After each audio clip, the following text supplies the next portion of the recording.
Hello and welcome back to INMR, where in today's podcast I'm going to be analysing last night's Champions League match between Arsenal and Bayern Munich. The first leg ended in a 2-2 draw, meaning the two sides' fate will be determined in Munich. But today let's have a look at what happened and why. First off, the what. Saka broke the deadlock with a left-footed strike, but it was quickly cancelled out as Serge Gnabry equalised against his former club. Harry Kane came back to haunt the Gunners as he put Bayern ahead from the spot, but super sub Trossard was the hero as he brought the game back on level terms with a sweeping finish. Right, now that's done, let's get on to the analysis, starting with Arsenal's success down the right-hand side. Bukayo Saka started with plenty of energy and managed to draw a foul from Davies early on, resulting in him getting a yellow card, which means the Canadian is going to miss the second leg. Saka and White continued to use the wings to their advantage and took the lead in this way too. White got on the end of the loose ball and played it into Saka's path. He let it run across his body and rifled it into the far corner. Too easy for Arsenal. White then had a chance of his own moments later but couldn't take it. However, the main point to take away is that the pair were really difficult for Bayern to deal with, which is highlighted by the graphic that shows Arsenal had 61.9% of their touches in that right wing area. Arsenal didn't play badly by any stretch of the imagination, but their defensive lapses against Bayern Munich highlighted the terrible impact of uncertainty in their back line. Despite generally solid performances since the turn of the year in the Prem, errors in decision making and a lack of alertness led to conceding goals. Combination of failing to control clearances and just being quite hesitant, especially with this foul for the penalty from Saliba, is ultimately what allowed Bayern to go ahead. The need for half-time adjustments became really apparent, with Kvyat's substitution aiming to address the vulnerabilities at the back. The Polish defender had been pretty good in recent games, but last night he was totally exposed. And in 1v1 situations, he just never looked like he was going to be dominating those at all.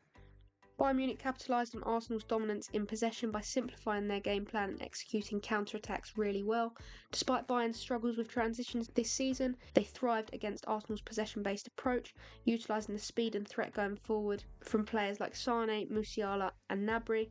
This was a lot different to what we've seen from Bayern in the Bundesliga. Domestically, they normally dominate possession themselves but struggle when forced to be proactive.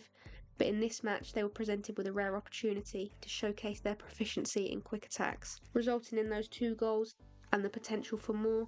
This showed that they can be adaptable, and obviously we already knew they were clinical in their finishing, but the fact that we've seen something different for them gives Arsenal something to think about in the away leg. The biggest talking point of the game was this penalty shout for Arsenal. They arguably had the chance to win the game in the last moment, but were denied what initially looked like a stonewall pen. After watching it back, I'm on the fence. I think it's clear that Saka was looking to be caught and he does swing his leg outwards towards Neuer in order to win the foul, and I think that's why it's not given. I think, unfortunately for him, if he'd attempted to play the ball, Neuer probably would have caught him anyway.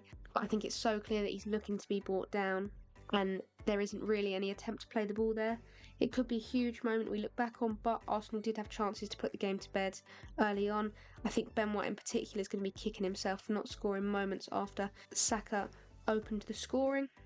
So what can we expect from the second leg? I think Bayern are going to be a lot more on the front foot and look to play around Arsenal.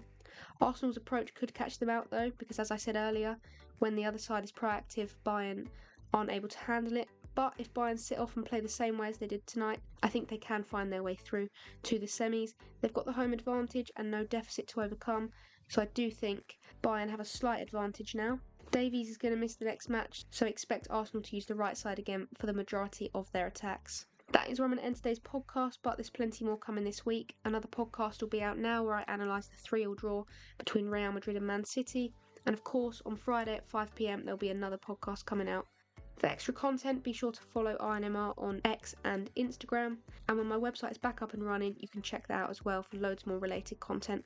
Thank you very much for listening, and I will see you in the next one.